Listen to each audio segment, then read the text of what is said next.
Good day, everyone. My name is Maria Kądzielska, and you are watching Poland Daily Culture. Sir Roger Scruton was a philosopher, public commentator, and an author of over 40 books. He also became a very dear friend of Poland. He has left us recently after a struggle with lung cancer. Today with me in the studio is Jonathan Price, one of his former students and now a doctor in philosophy. Jonathan, thank you for being with us. Thank you. But before we start with the interview, let's hear what Sir Roger has to say.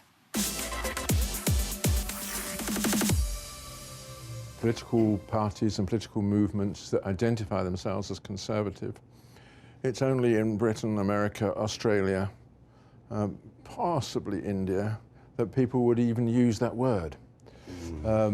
Because there's a tradition which we have inherited from Edmund Burke and the reaction to the French Revolution of recognizing that there is an alternative to revolutionary change, and that is not changing.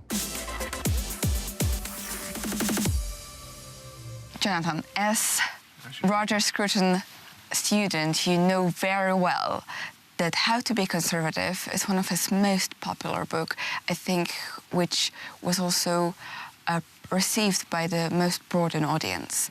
And he touches those topics of economics, socialism, multiculturalism, and he tries to dig out the truths of all of those ways of thinking, but with still staying like at the surface, bringing the way of conservative thinking. Could you tell us more?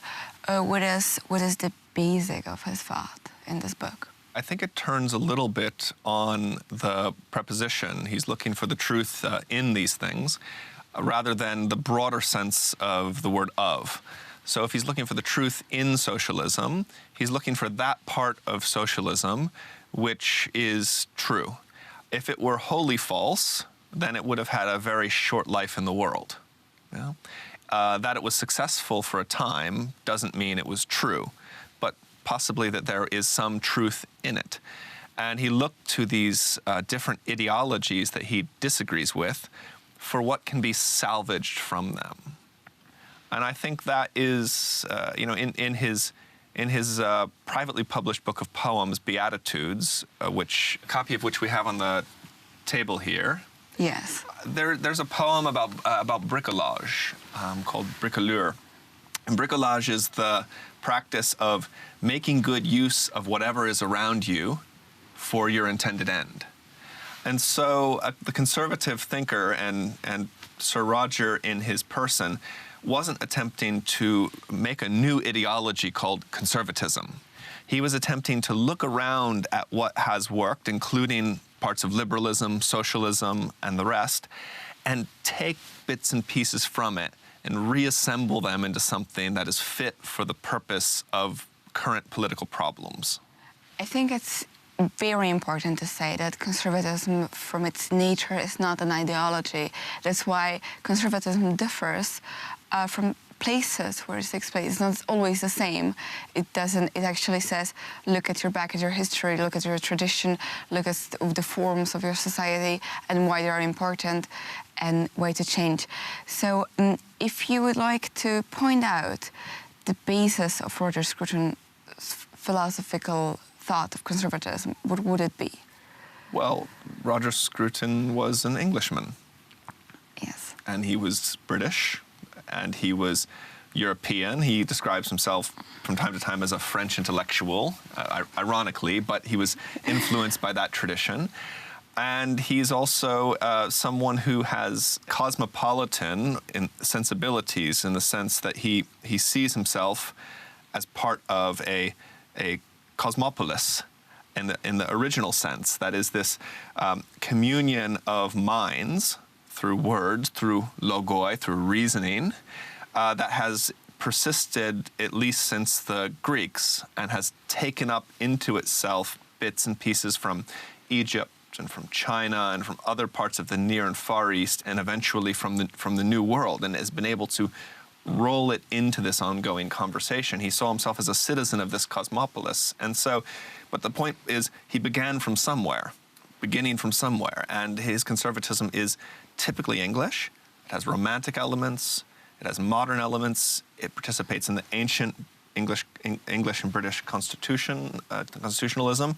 But it's impossible to understand what he's doing without starting from the fact of his being acculturated and raised as an Englishman. And he was a firm believer that revolutions cannot lead societies to sustainable growth and peace, I would say. So one cannot make a revolution and jump into paradise with living, like just basically destroying everything was back in the past. So that's why he so firmly criticized Marxism and communism, which attempted to try this and even more to change the nature of human nature. So is this also kind of the way to describe his way of thinking? It's certainly anti-revolutionary. You know, some of the most famous conservative parties in Europe have had anti-revolution as their idea, or even in Holland, the anti-revolutionary party was one conservative party that lasted for much of the 20th century, and he was aligned with anti-revolutionary sentiments.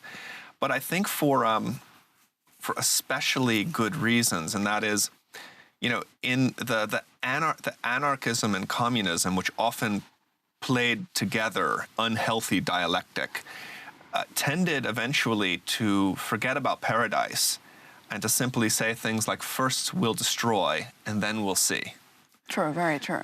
One is anti-revolutionary if one has plans for what happens after the revolution. And this seems uniquely cynical and nihilistic. And if one begins from the love of certain things, practices, habits, institutions, virtues, persons, it's very difficult to say the way we will make things better is by destroying all of this. If we destroy it, how do we know we will be able to put something better in place?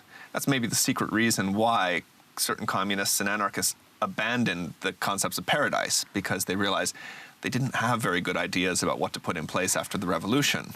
And any time it was tried, very soon it showed itself to be disaster. But there's another thing about Sir Roger. I don't know that he believed in any paradise except a life well lived. He had a peculiar relationship to the Christian faith, practicing, but it was never clear exactly which of the doctrines he believed. He wasn't like the system that the old Marxists supposed, which was one of the Christian ideal of paradise. He was much more settled, I think, into a sense that a life well lived and a life that ends well is yours forever. It's no one else's, and that's as close to a paradise as we can get. It is a very interesting statement to think it through. A life well lived is a form of paradise. Hopefully, Sir Roger Scruton, even though he's not anymore with us, he is in a form of paradise. And what is left from him is his books, which we all should read and cherish. And thank you for watching Poland Daily Culture.